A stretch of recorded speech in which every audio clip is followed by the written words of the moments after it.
성범죄 특성상 모텔방과 같은 내밀한 공간에서 사건이 이루어지기 때문에요. 물리적 증거가 부족한 경우가 많습니다. 성범죄 사건에서는요, 변호사를 선임하실 때는 세 가지를 꼭 확인하시기를 권해드리도록 하겠습니다.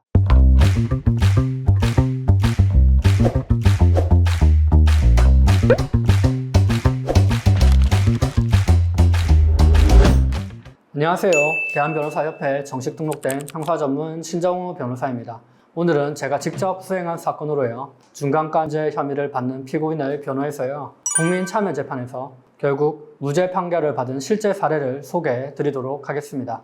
오늘 사건은요, 모텔에서 함께 술을 마시고요, 서로 합의하에 이루어진 성관계였는데도 불구하고 상대방 여성이 뒤늦게 강간죄로 고소를 해서 재판까지 갔던 사건입니다. 형법상 준강간죄는요, 심신상실 또는 한거불능 상태를 이용해서 가늠한 경우를 말합니다. 중강간죄는요, 강간죄와 동일하게 최소 3년 이상, 최대 30년 이하의 징역이 가능한 중대한 범죄여서요, 초기 대응이 무엇보다 중요했습니다. 먼저 사건의 쟁점을 간단히 정리해보면요, 성범죄는 결국 성관계 당시에 동의가 있었는가 하는가가 핵심입니다. 의뢰인은 분명 합의된 관계였다고 주장을 했지만 고소인은 술에 취해 거부할 수 없는 상태였다고 주장을 했습니다.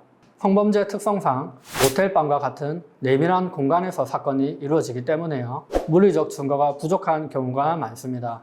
따라서 고소인, 즉 피해자 여성 진술의 신빙성을 무너뜨리는 작업이 재판의 승패를 가르는 경우가 많습니다. 그래서 저는 3단계 전략을 세웠습니다. 첫 번째, 고소인 여성의 고소장, 경찰 진술조서, 검찰 진술조서, 법정 증인신문 조서를 반복적으로 검토해서요, 고소인 진술 간의 모순점을 찾아봤습니다. 실제로 고소인 여성은요, 술을 마신 뒤 기억이 전혀 없다라고 하면서도요, 사건 장소와 대화 내용은 또렷이 기억한다면서 전혀 앞뒤가 맞지 않는 진술을 했습니다. 재판부가 납득하기 어려운 부분이었습니다. 둘째, 모순되는 정황 증거를 확보했습니다. 고소인과 의뢰인이 술을 마신 술자리에 함께 있던 지인들을 증인으로 신청했어요. 고소인이 경찰과 법정에서 진술한 내용과는 전혀 다른 진술을 이끌어냈습니다. 거짓말을 할 이유가 없는 목격자의 진술이 고소인 진술과 다르다는 점을 드러내서요, 고소인 진술의 모순점을 드러낸 것입니다.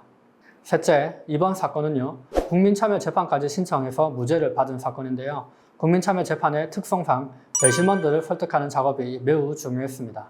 국민참여재판에 대해서는요, 다음 기회에 자세히 설명을 드리고요, 이번 사건에서는 배심원들이 고소인의 진술이 사실이 아닐 수 있다는 의심을 불러일으키는 작업에 집중해서 성공을 거두었습니다. 그 결과 재판부는요, 고소인의 진술이 일관되지 않고 물리력이나 협박이 확인되지 않으며 목격자들의 진술도 고소인의 진술과는 다른 점이 있다는 사정 등을 근거로 피고인에 대해서 무죄를 선고했습니다.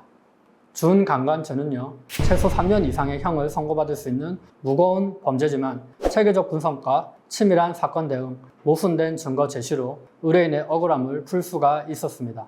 성범죄 사건에서는요, 변호사를 선임하실 때는 3가지를 꼭 확인하시기를 권해드리도록 하겠습니다. 먼저 첫 번째, 대한변호사협회에 정식으로 등록된 형사 전문 변호사인지. 둘째, 실제로 성범죄 사건에서 무죄, 불기소, 불송치를 여러 번 받은 경험이 있는 변호사인지. 셋째, 인터넷 광고에 나온 변호사가 상담부터 재판까지 직접 맞는지. 이 3가지를 꼭 확인해 보시기 바랍니다.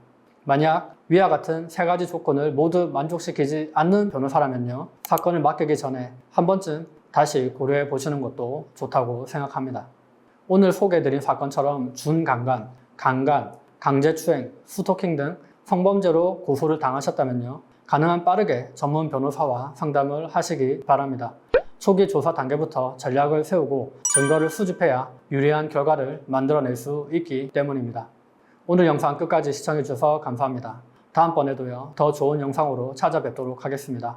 오늘 영상이 유익하셨다면 좋아요, 구독 부탁드립니다. 이상 형사전문 신정우 변호사였습니다. 감사합니다.